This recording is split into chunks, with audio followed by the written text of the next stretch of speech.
Oh, well, this is Rebirth of Legend here with. Well, this isn't actually replay analysis, so I'm not going to say that. I actually recorded this the other day, and I'm kind of pissed at myself um, because I didn't realize my hard drives failed, so that's its default save location, so it did not save, and I was pretty pissed off about it. Anyway, so we're going to look at this. I think looking at just game history can be a useful analysis tool. If you're a carry, if you're a support, it does not give you anywhere near enough information because supporting is very nuanced and very difficult thing to do. But he wanted us to give like a general overview of his games, and I'm not going to make 5 replay analysis. And I think this is useful enough as is. So we're going to check out a few games on here. Where the hell is it? There we go. It's actually on my friends list. I think I've done a replay analysis for him before. So let's look at. Oh God. I guess we'll look at that one. It says an abandoned though. Save items. It looks like you actually played this game based off your farm. Maybe you abandoned it super late because of rage. Whatever. We'll keep that one in the list. Alright, let's look at this one. Look at this. Not look at that Juggernaut game. Fuck that Juggernaut game. Look at a Terrorblade game. Did your match history? Did I record it 2 days ago? Maybe I did. I don't know. So I wanted to look at this Dusa game too. And yeah, look at this Sven one. Okay, so we got about 5 games here. So we're gonna try and go over and look at like things you can tell just by looking. Oh man, I should have had Yasp open too. Whatever. So generally, if you're gonna link something like this, unless you have Dota Buff Plus, Yasp is much better because it gives you much better detailed information. But this should be well enough for our purposes, I think. So let's start out with this one. We got the Abandoned SF 15, 7, and 6. Items, cool. 55-minute game. So one of the reasons to play Shadow Fiend, which you play a lot of, I think you even have a high win rate on him, right? Let's go back to overview here. Like 60%, yeah. That's a pretty good one, right? But like I just want to put this out there. You don't. That's a way too high of death average, and like one of the points of SF, and the reason he's strong, is because he's the fastest flash farming hero in the first 20 minutes of Dota. Bar none. The only person who competes with him is Anti-Mage post Battle Fury, but he does not need a Battle Fury to farm, so he's the fastest farmer in Dota for a huge majority of the game. So you want to leverage his ability to farm into a very strong mid game, like 20-minute to 30-minute mark is really where he's strongest because, like I said, that's where he'll be on par with even someone like an Anti-Mage or an Alchemist if you're playing really well. Like I'm not a good Shadow Fiend player, so you'll have to forgive me because my insight on this hero is going to be relatively limited. But like even me, like when I played the few times I played Shadow Fiend, like I know enough. I have enough cursory knowledge of him to get like 80, 90 creeps at the 10-minute mark, and that's not because I'm good. Like I suck at the last hitting. I'm not good at like harassing, and I can get denied on pretty easy because I'm just not very good at the hero, but I just know how to abuse the jungle. So it's not hard for me to catch up because once you hit level 5, it's very easy for him to farm the woods as well. Um, hang on a second.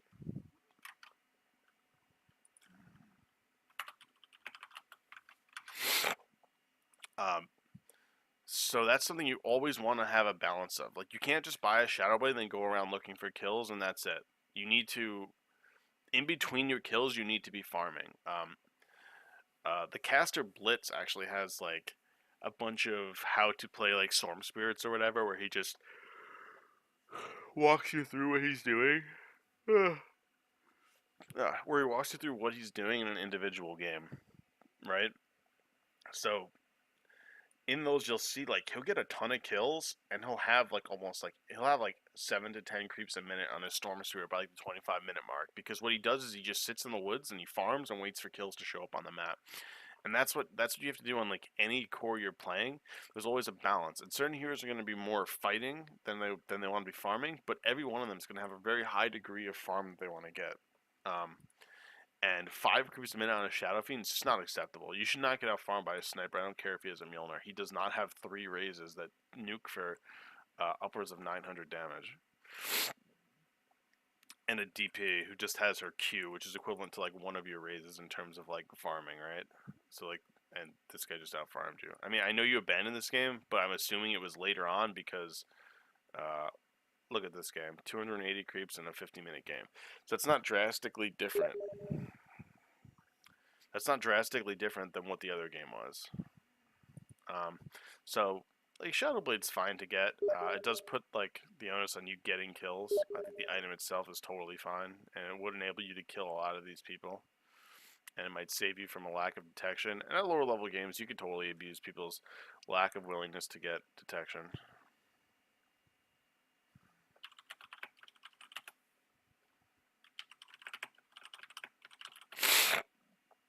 Wow, mating a YouTube video. Whoops. So there's that, and like let's say even if your lane's pressure and they're like 2v1ing you or something with like, we'll say Tinker and Mirana chucking arrows. In this game, you didn't feed as much as a lot of your other games. Oh, it's a dire victory too, huh? Even if like let's say you're dealing with that type of pressure where you're in basically a 2v1, you just have to keep calm. Even if you have to, buy your own ward and get your ward up so you can see those arrows coming from farther away, and then you just farm the woods because like SF's like the ultimate like recovery hero too. They could shut you down in a lane. If you get like 5 minutes to yourself in the jungle, you can get like 100 creeps. Well, 5 minutes to utilize the jungle in a lane, and you can get like easily like put together an 80, 100 creeps. Because farming out the whole jungle is about probably at least 15 creeps, and then a lane every minute is probably another 10 creeps. So you can get like 20, 25 creeps just by farming out the jungle and the lane. And he's a hero who can very easily do that. So that's like really important to know how to play safe, like when you're behind. I released there's also gonna be an Alchemist video I'll send you that I just made. So I'm not too happy with the quality of the video, but I don't really care. Where I talk about like playing safe in like aggressive lanes where you're getting hurt or you're getting pressured, where it's not just here's absolute free farm. So that's something you need to be able to utilize all the time. So enough about this one. I think the items are probably fine. I can't tell the order from this, but it didn't really matter. This is going to be the same thing. Like, you can't. So your team won here. And what I want to stress is, like, you're taking mid farm priority. And people bitch a lot about how bad their mid is. I'm sure you've probably gotten that sometimes. You can say, oh, well, like, you guys weren't much better. But, like, you need to focus on what you can do to win a game, right? Dying 12 times on an SF, having the most deaths on your team is not acceptable. It's not a standard you should hold yourself to or be happy with in a game. Like, you're the main core. Every time you die, you give up a ton of gold. Like, Shadowfiend's not like a poor mid, like a Puck or something. He's a flash farming mid who should have the highest net worth on this team easily. And you don't. You have the third highest net worth on your team from one of the primary farming positions.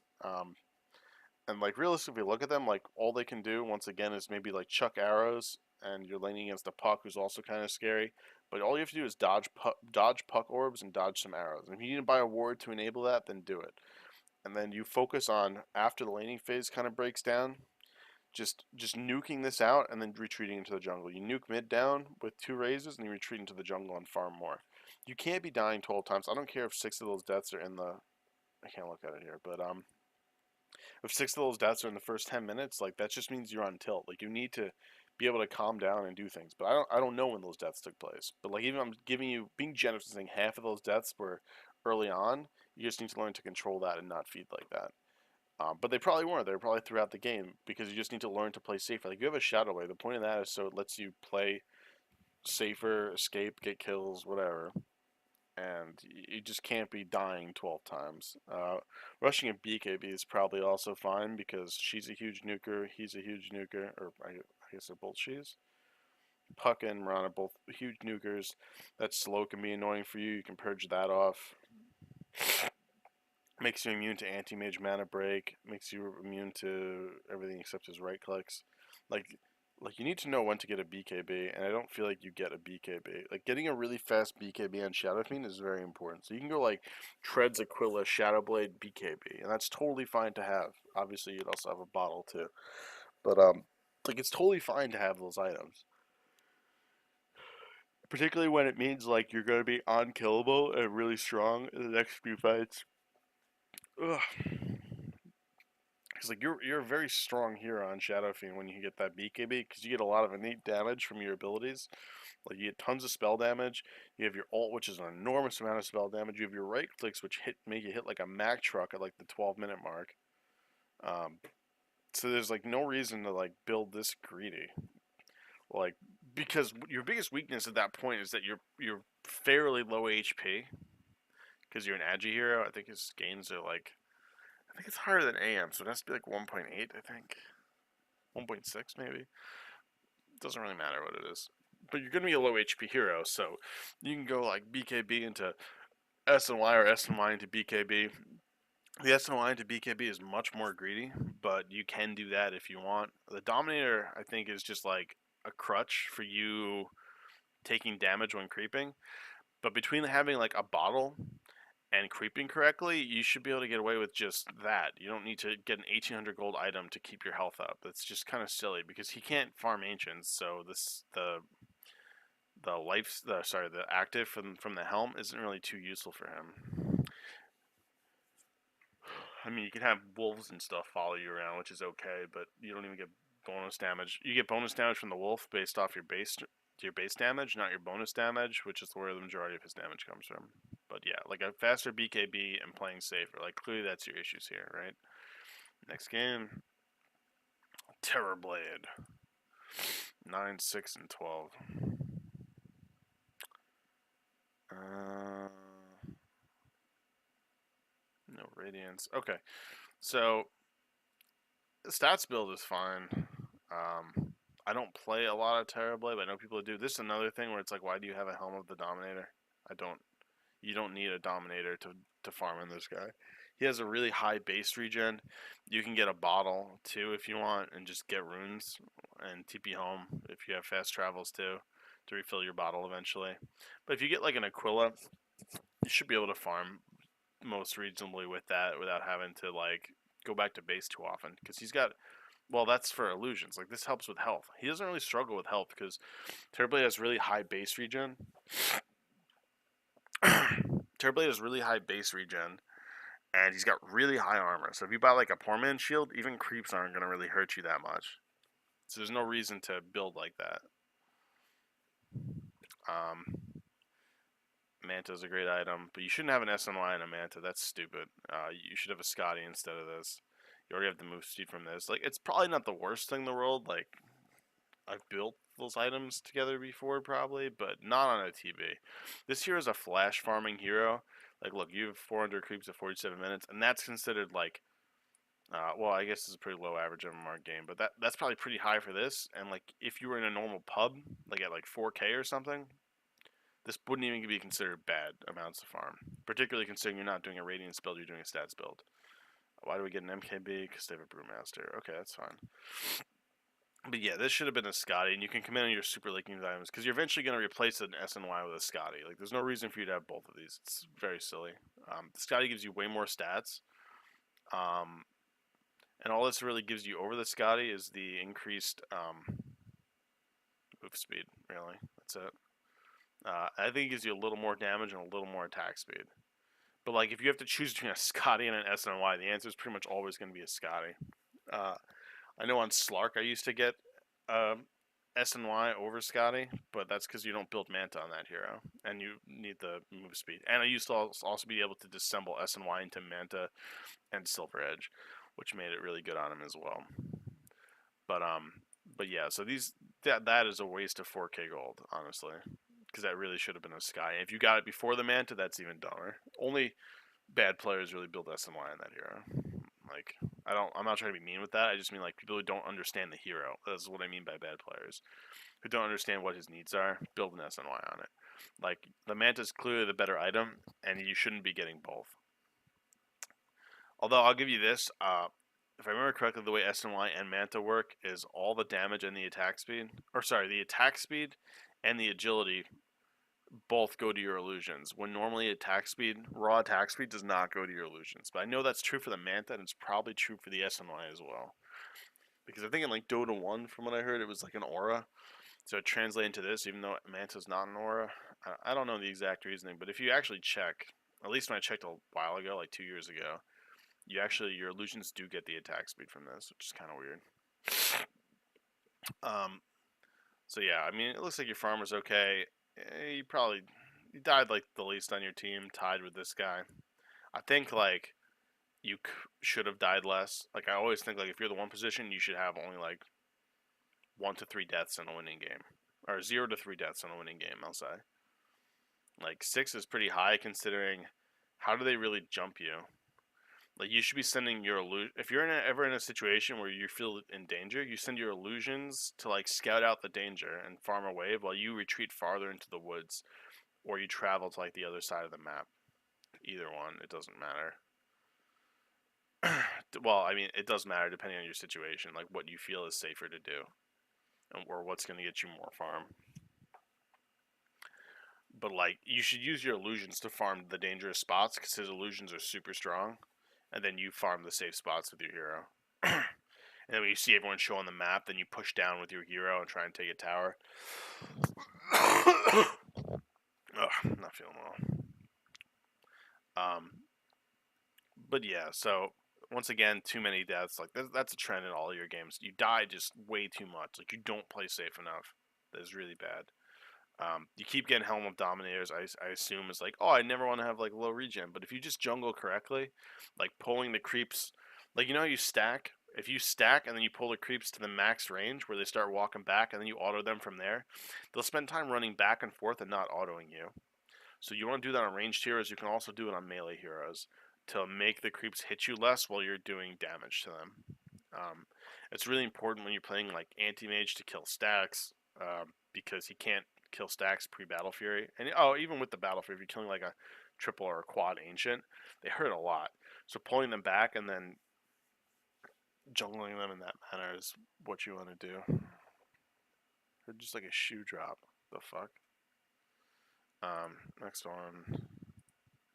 What's this one? A Sven game. Okay, you have Battle Fury. You don't buy Battle Fury on Sven. That happened to me in one game. It pissed me the fuck off where enemy Sven did it, and it only worked because I was a Lycan, and he would just like blow up all my summons. Really shitty. It's a very low amount of farm. You go 1-4-1 on Sven, max your cleave, and then farm like crazy. Yeah, you don't max your cleave. You don't even get your first level in cleave until 8. That puts you very, very far behind. And you bought a Battle Fury, which I guess if you rush the Battle Fury, you don't need it. Okay, and this again, another Helm of the Dominator.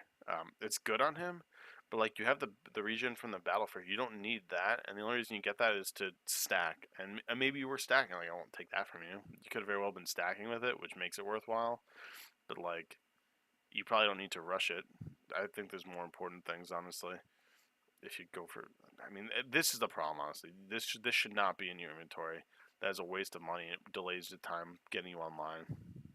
There's no reason. Like, if there was a Phantom Lancer, it would still be bad. Like, you have a 66% cleave already. There's no reason to get more cleave.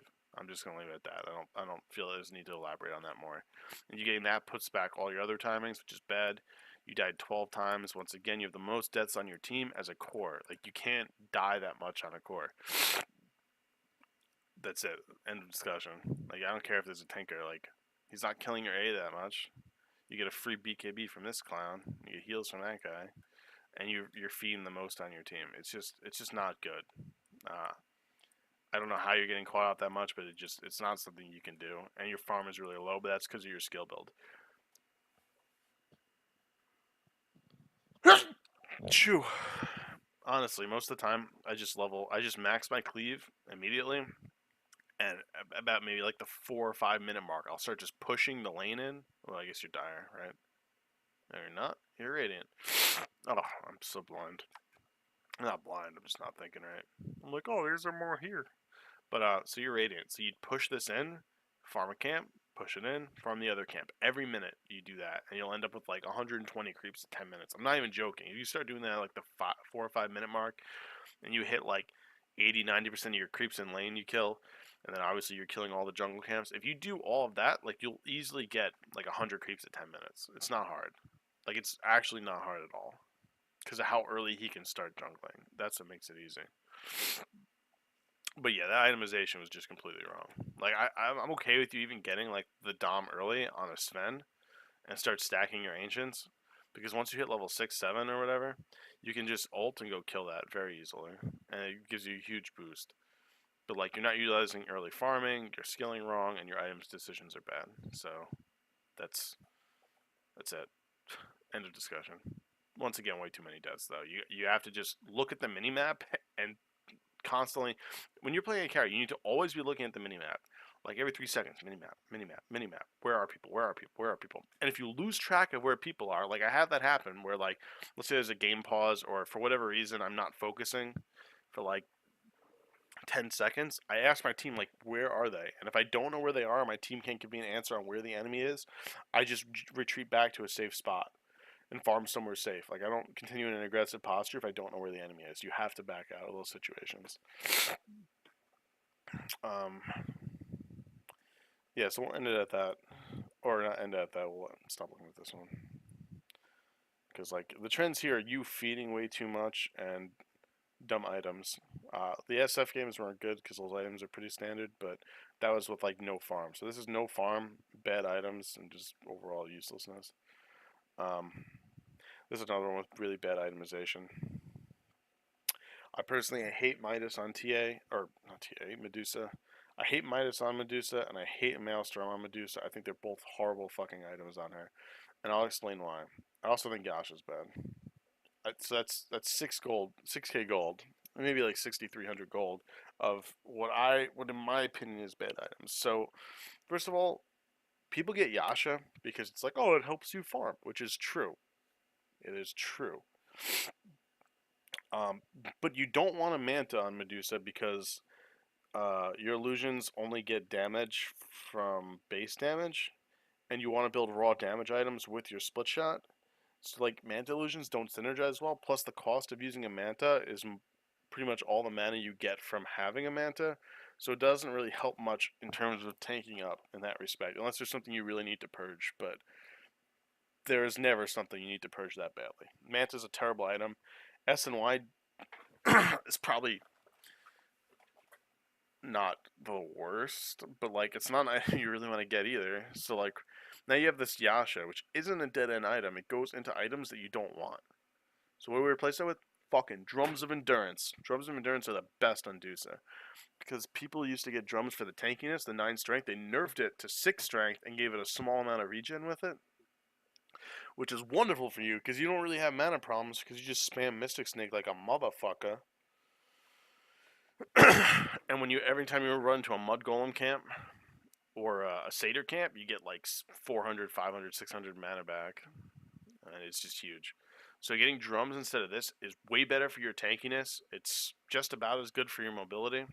Actually, it should be. I think it's whatever. It's about the same for the mobility, and it lets you fight better early on. So like in most of my games, I get Treads, Aquila, Wand, drums, and I'll 5-man with my team immediately.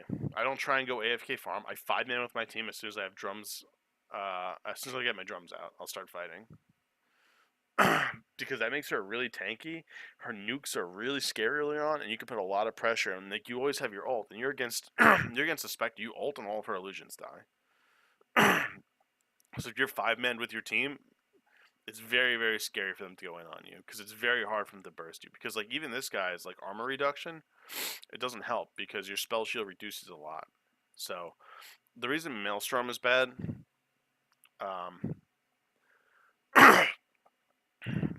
So the reason Maelstrom is bad, in my opinion, I still see some people get it, and I think it's a mistake, is because I can farm 13 creeps a minute. We'll look at the record. Records, Medusa. So you could farm a ton of Medusa, and you don't need a Maelstrom. You have Split Shot and you have Mystic Snake, and between those two things, you can get a crazy amount of farm. Like I have a bunch of games on Dusa, which are like 13 creeps a minute. This is the record, but I have a lot that are between 11 and 13 creeps a minute. Like there's a bunch of them like that. And it's not hard to get. Like I'll get those when I get like 30-minute boots of travel. Like it'll be after I get like a Scotty and a B fly. Maybe I'll go back for travels if I don't want to straight up fight for a little bit. And just being in normal flash farming patterns will get you a ton of farm. So like the Maelstrom doesn't do anything. And like you could argue a Mjolnir is good on her because she's super tanky. When you build tanky items, she's super tanky. And then you can put the Mjolnir proc on yourself, and you're really tanky. But if you think about that, if you have them, oh man, they're in your team. What was I even thinking? Anyway, if you have the Mjolnir proc, you get the same bonus of that Mjolnir proc if, like, let's say the Ricky or someone builds and puts it on you. It's not worth an item slot, in my opinion, because it doesn't increase your farming by that much. It's excessive. It's like getting a Battle Fury on a Sven. It doesn't help you that much, so it's not really worth it. Cause like even if it does add to your farming, it doesn't add to it in a significant way to where you should put 2,800 gold or 5,700 gold towards an item that doesn't help with like your combat ability. Because if we got rid of all of these for a Scotty, it'd be way more worthwhile. You can get rid of all these for like a Scotty and a wand. You'd be getting way more mileage out of it. Hand of Midas is nice because you feed all the time, so it gives you reliable gold. Because you can't lose reliable gold when you're feeding, you only lose unreliable gold. But like it's one of those things where I'd rather have drums than I'd rather fight. I don't really need to get a Midas for the gold, and I don't really need it for the levels because when you farm tons of creeps, you get all the levels you need. And I personally don't buy Midas on anyone, but of all these items, Midas is the least sinful in my opinion. It's just committing on getting your items late game, but everything else is pretty bad. The problem with that is it's also another 2K item, so I wouldn't want to have a Midas and drums. Because you definitely want a wand because wand increases your durability by a lot.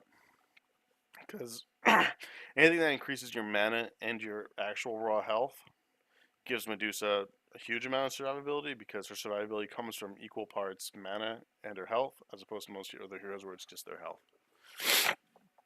So drums, I definitely think are the item of choice, and I don't have a real problem with the Midas, but like I don't think you needed it.